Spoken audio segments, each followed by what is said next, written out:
Oi, gente! Hoje é dia da coluna Encontros com Criaturas Notáveis. E a criatura de hoje não só é notável, mas é muito rara, porque é uma pessoa, um grande artista que marcou a vida de todos nós e depois sumiu.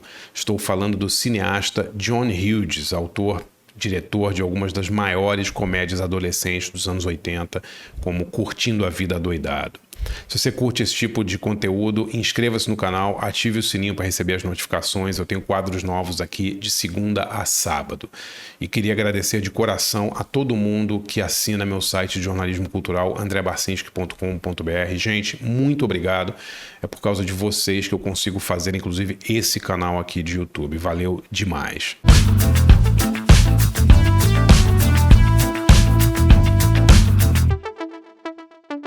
Estou aqui com o meu faz tudo, diretor, produtor Natan Lima. Tudo bom, Natan? Certinho, André. Certinho, pessoal.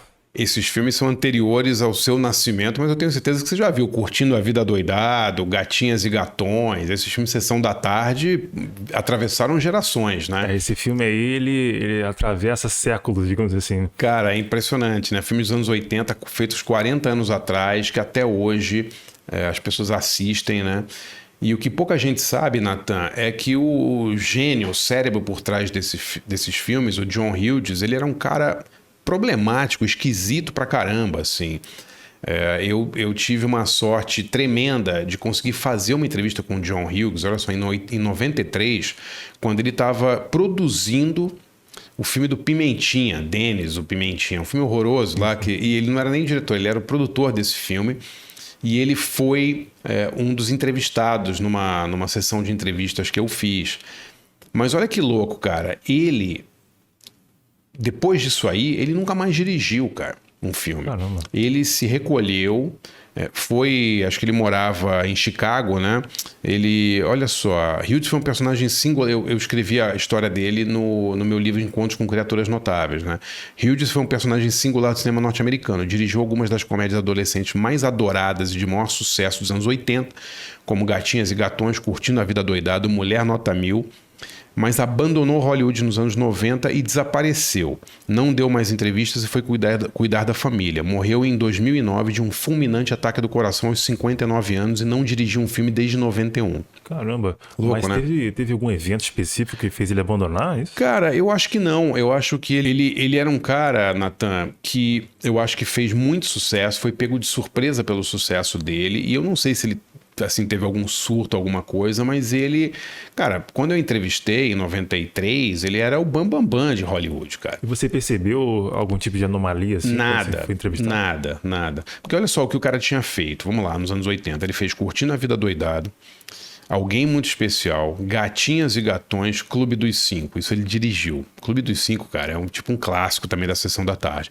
Além disso, ele dirigiu Antes Só do Que Mal Acompanhado, aquela comédia sensacional com Steve Martin e John Candy, que o Steve Martin faz acho que é um publicitário arrogante, tal, que fica meio preso num final de semana, num feriado de ação de graças com o John Candy, que é um cara super atrapalhado. É um dos filmes mais legais assim, dessas comédias populares dos anos 80, também foi dirigido pelo John Hughes. E nessa entrevista, cara, a gente tava falando... ele era produtor do filme do Pimentinha, então a gente acabou falando mais sobre os filmes que ele fez nos anos 80, né? E foi muito legal conversar com ele, porque a impressão que eu tive é que ele era um cara, como eu disse, completamente surpreendido pelo próprio sucesso. Ele não esperava. Isso pra você foi um dos pivôs, assim, desse comportamento abrupto, assim, né? Realmente nem todo mundo, né, lida bem com isso. Cara, a gente só soube que ele abandonou depois, porque ele não fez um escarcéu, falou assim, estou abandonando Hollywood. Ele simplesmente desapareceu. Largo, né? Pra você ter noção, cara, essa entrevista que eu fiz em 93, ele estava dirigindo um filme que é o Mrs. Doubtfire. No Brasil se chamou Uma Babá Quase Perfeita, com Robin Williams. Ele começou a dirigir esse filme e depois ele saiu do filme, não sei porquê, se ele foi tirado ou se ele pediu demissão, e quem dirigiu esse filme foi o Chris Columbus. O filme é um mega sucesso, é um dos maiores sucesso do Robin Williams. Isso né? aí eu já assisti, reassisti. É muito legal esse Várias filme, né? O Robin Williams faz uma mulher, ele se finge de empregada, né? De mulher e tal, e arruma se eu não me engano, é um emprego na casa da ex-mulher, não é isso? Que é a Sally Field. Esse filme é muito engraçado. Então, era para ser...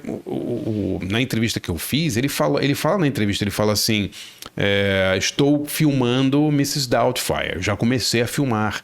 Quer dizer, ele foi tirado em algum momento, ou saiu, ou por livre e espontânea vontade, ou foi tirado, e ele nunca mais filmou, cara, porque ele morreu em 2009, sem ter filmado desde 91, assim, louco, né?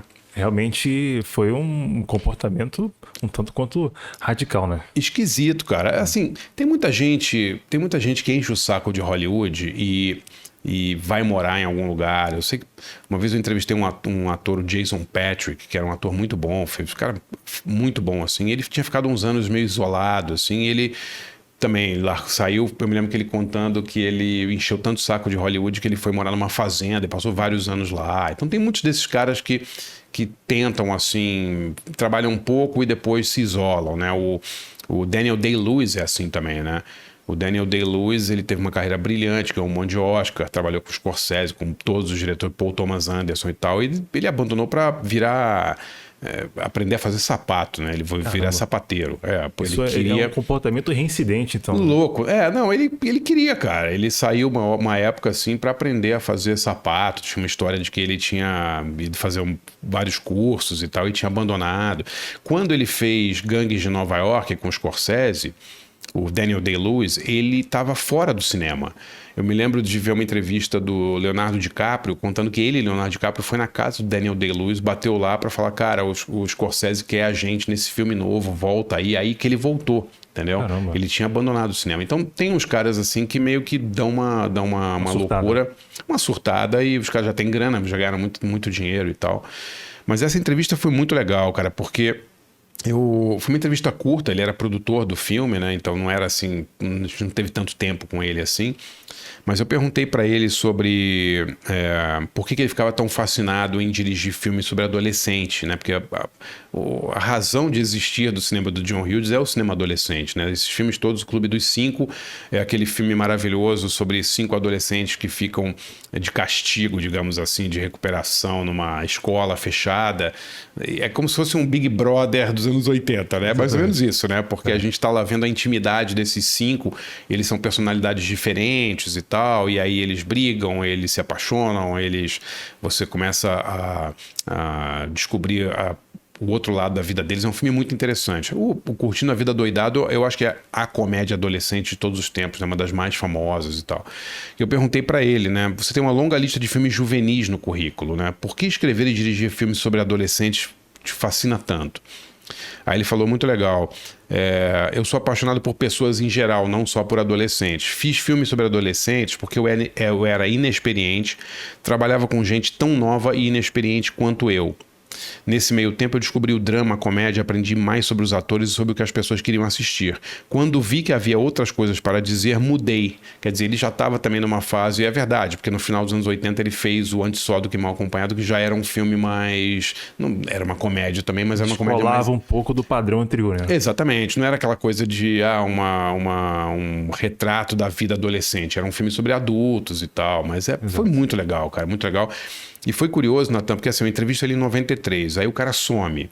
Mas você só percebe que esse cara some 10 anos depois, porque ele não fez assim, olha, estou indo embora de Hollywood, ele simplesmente desapareceu. Aí quando